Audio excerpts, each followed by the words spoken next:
Welcome to the lecture on types of precipitation. The learning objectives of this topic are to demonstrate the process of precipitation, to study the forms of precipitation, and to study the types of precipitation. Now, what is precipitation? Already we have discussed. The term precipitation denotes all forms of water that reach the earth from atmosphere. So, any form of water whichever reaches to the earth is called as precipitation.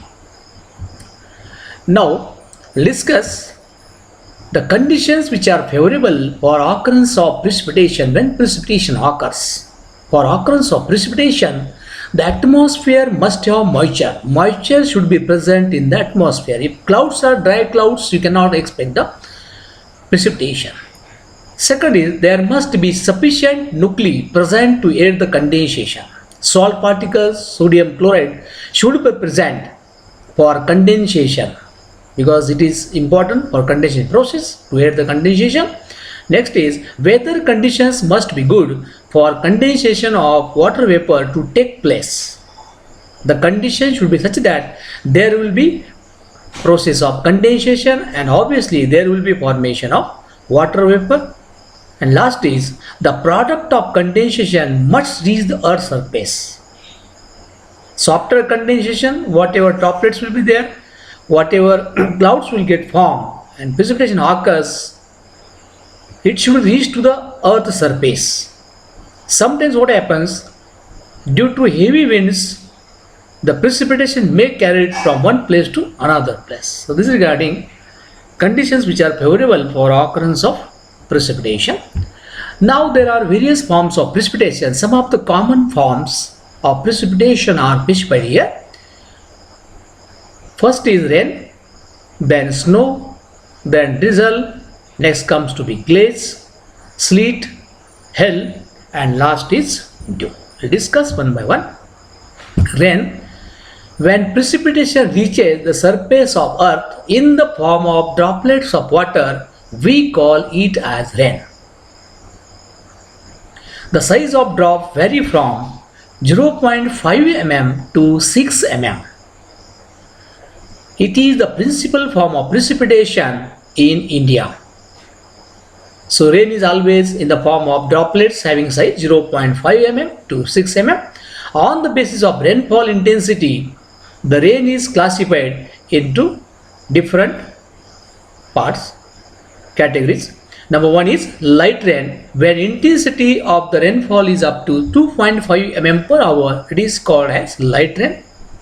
When intensity is 2.5 mm to 7.5 mm per hour, it is called as moderate rain. In case of heavy rain, the intensity is greater than 7.5 mm per hour. Now next is snow. It is the precipitation in the form of ice crystals and density of snow is usually 0.1 gram per centimeter cube. The meaning is that 10 centimeter of snowfall, when it occurs, it is equivalent to 1 centimeter of rainfall. Normally in cold areas, snowfall occurs. Next is drizzle. It is defined as the water droplets of size less than 0.5 mm.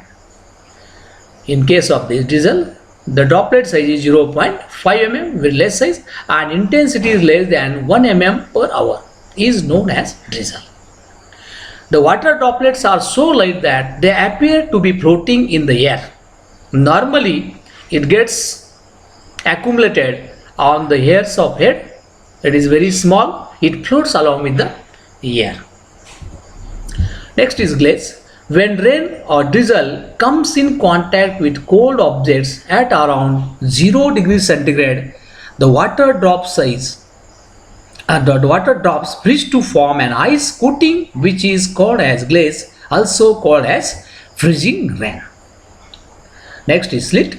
When rain falls through air of sub-freezing temperature, the raindrops freezes to form grains of ice called as sleet. The raindrops under these circumstances are half frozen. Last is hail.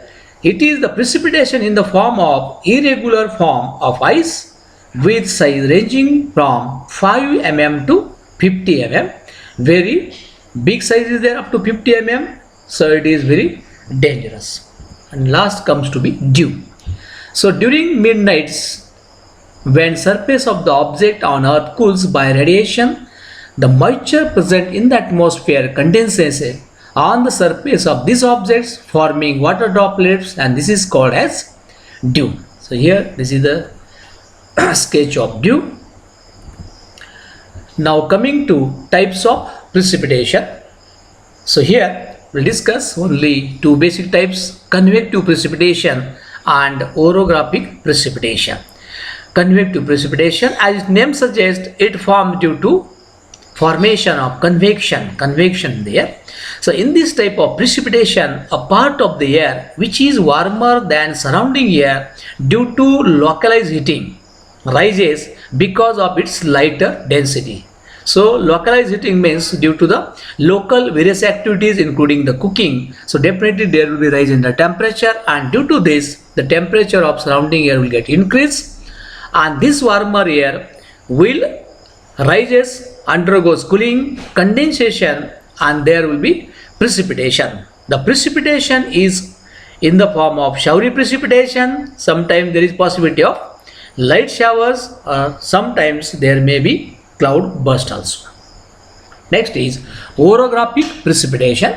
It is caused when the moist air masses are lifted to higher altitude due to presence of mountain barrier. If any sort of obstacle, maybe in terms of mountain, it is there, and if moist air masses are moving, and due to this mountain barrier, it will get lifted and it will undergo cooling, condensation, and definitely there will be precipitation. Such a type of precipitation known as orographic precipitation. And in case of this orographic precipitation, there will be rainfall on windward side, and on leeward side the very less rainfall may be there, or sometime there may not be a rainfall.